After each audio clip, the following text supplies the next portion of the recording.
So can you just maybe frame, self-worth, I am worthy of, and how that manifested for you? Yeah. Again, a journey, right? Like 6 months ago, I very much was struggling with just putting better things in my body just based off of what I was experiencing.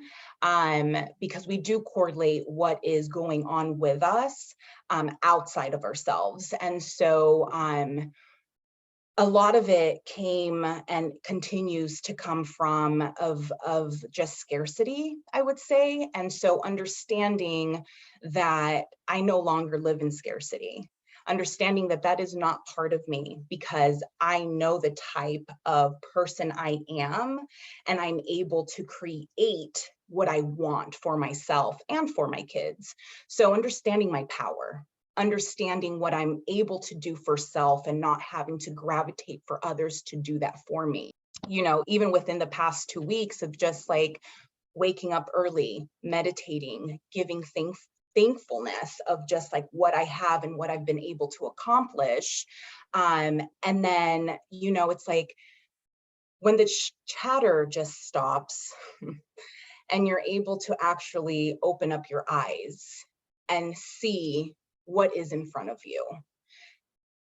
That right there continues to motivate me to give the best for myself. Because if I'm not giving myself what I really need, because I'm the only one that knows that. And I think the aha moment of understanding more of my wounded inner child is allowing me to care for myself on a whole other level. I want to cry Yeah. because it's that one aha moment that leads to more aha moments. And that for me is that light that continues to shine brighter in order for me to understand the path that I'm actually on and where I want to continue to go.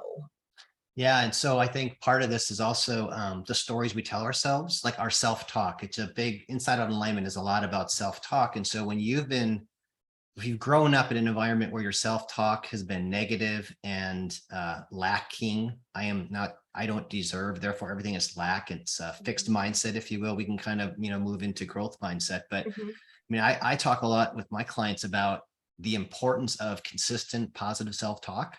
mhm, The subconscious is always listening.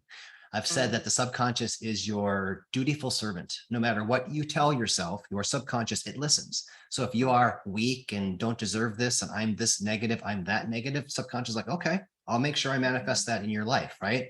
Inside mhm, out alignment, what gets impressed, the way you talk to yourself gets expressed. So if I'm mhm, constantly in this poor me, well, guess what's going to be manifested in front of me?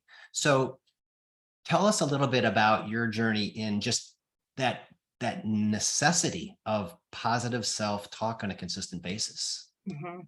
So, a couple of years ago, I kind of started practicing because I would literally out loud be like, "Oh, Cynthia, you're so dumb," Yep. and it's like, oh, or "Oh, you're fat," Yeah. or all these words that I actually heard from other people, right? Just like, when you're teaching your kid or even yourself something new, there's that practice, right? And so if we're constantly, like you were saying, practicing words that are not going to actually lift us up, then that's where we're kind of stuck. So I remember one day I was just like hard on myself, and I had this epiphany of just like, what if this was Jamila or Bella? What would you do? And I remember closing my eyes and picturing Jamila and Bella and speaking to them the way I would speak to them. And slowly, and this took time, removing them and inserting myself. Yeah. I'm now at the point where I don't just see me as adult Cynthia. I still see little Cynthia, because that is the core that is actually wanting my attention.